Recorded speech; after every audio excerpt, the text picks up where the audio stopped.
Welcome to the El Umbral. Our guest Socrates recounts a journey through a tunnel with numbered portals using prime numbers. Portal 13 leads to Portal, the Strong, which is Portal 7919. Then, he must return to the only even portal, the number 2. Why the 2? Find out. Remember, these are fictional stories and have nothing to do with religions or belief systems.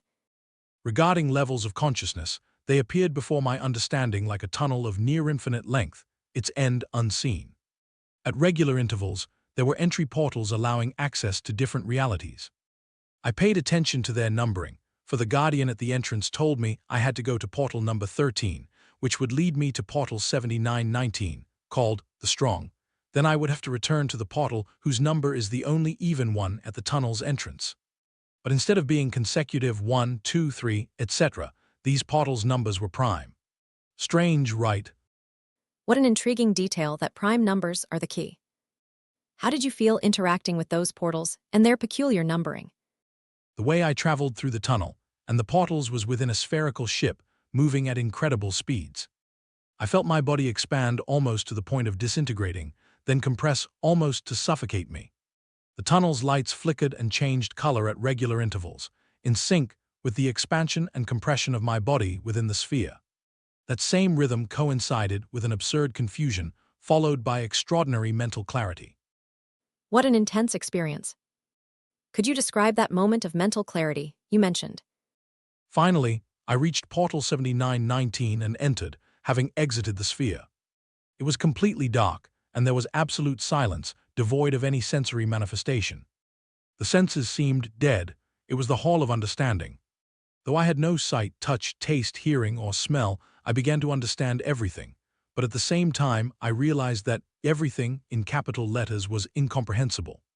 The most strange thing is that I understood everything at once, not first one thing, then another, but everything simultaneously. What an fascinating experience.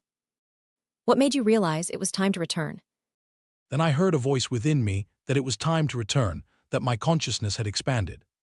At that moment, I understood I was no longer in the previous hall but beneath it, descending like an elevator without realizing it, for my gravitational weight had increased due to the understanding I had acquired.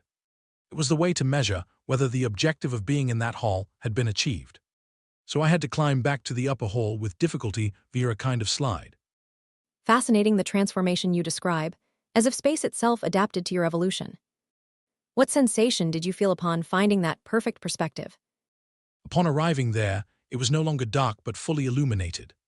I asked the guardian with my inner voice, and he said absolutely nothing had changed, only my understanding. There, a series of figures or sculptures were aligned in columns like the terracotta army. At first, I couldn't distinguish what they were. I had to move very slightly to see them, though only some. They were human figures, some with long hair, others without. Clearly, they weren't men or women but asexual persons. Then I understood that it was only a matter of perspective to recognize what they were, and they were asexual because what truly mattered, the most fundamental aspect, was that they were people. But if I moved slightly, I lost the correct perspective. Finally, I found a point from which I could see all the figures clearly. It was the correct, perfect, complete perspective, a kind of summit of my new understanding.